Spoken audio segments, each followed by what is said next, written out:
महाराष्ट्राच्या सह्याद्री रांगामध्ये विखुरलेले शेकडो गड किल्ले हे केवळ दगडधोंड्याचे बांधकाम नसून ते या भूमीच्या पराक्रमाचे आणि प्रगत स्थापत्यशास्त्राचे जिवंत पुरावे आहेत। सिंधुदुर्ग जिल्ह्यात वसलेले मनसंतोषगड आणि मनोहरगड हे जोड किल्ले या समृद्ध वारशाचे एक अत्यंत महत्त्वाचे परंतु काहीसे आडवाटेवरचे प्रकरण।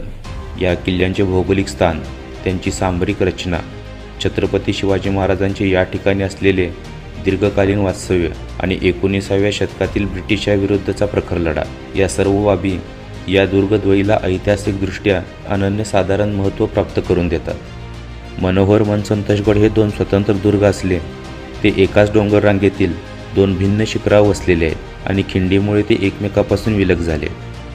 या किल्ल्यांची उंची समुद्रसपाटीपासून सुमारे 2000 ते 2500 फुटांच्या दरम्यान आहे। तांत्रिकदृष्ट्या मनोहरगड हा आकाराने मोठा आणि सुमारे 2500 फूट उंच आहे, तर मनसंतोषगड हा तुलनेने लहान, निमुळता आणि 2000 ते 2460 फूट उंचीचा आहे। या प्रदेशातून वाहणाऱ्या कर्ली नदीचा उगम याच किल्ल्यांच्या परिसरात होतो, जी पुढे 48 किलोमीटरचा प्रवास करून मालवणजवळील तारकर्ली देवबाग येथे अरबी समुद्रास मिळते। मनोहर मनसंतोषगड हे किल्ले त्यांच्या दुर्गमतेसाठी ओळखले जातात। गडावर जाण्यासाठी पेठ शिवापूर आणि गोठवेवाडी मार्गे जाता येते।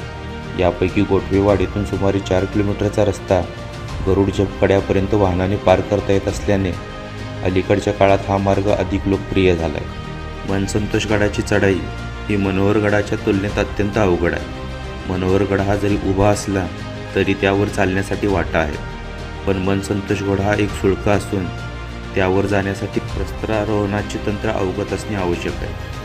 इसवी सन 1845 मध्ये ब्रिटिशांनी येथील पायऱ्या उद्ध्वस्त केल्यामुळे शेवटचा टप्पा अत्यंत धोकादायक बनला आहे। येथे साधारणतः 100 फुटांचा रॉक पॅच पार करण्यासाठी सुरक्षा दोर आणि इतर गिर्यारोहण साहित्याची नितांत गरज पडते।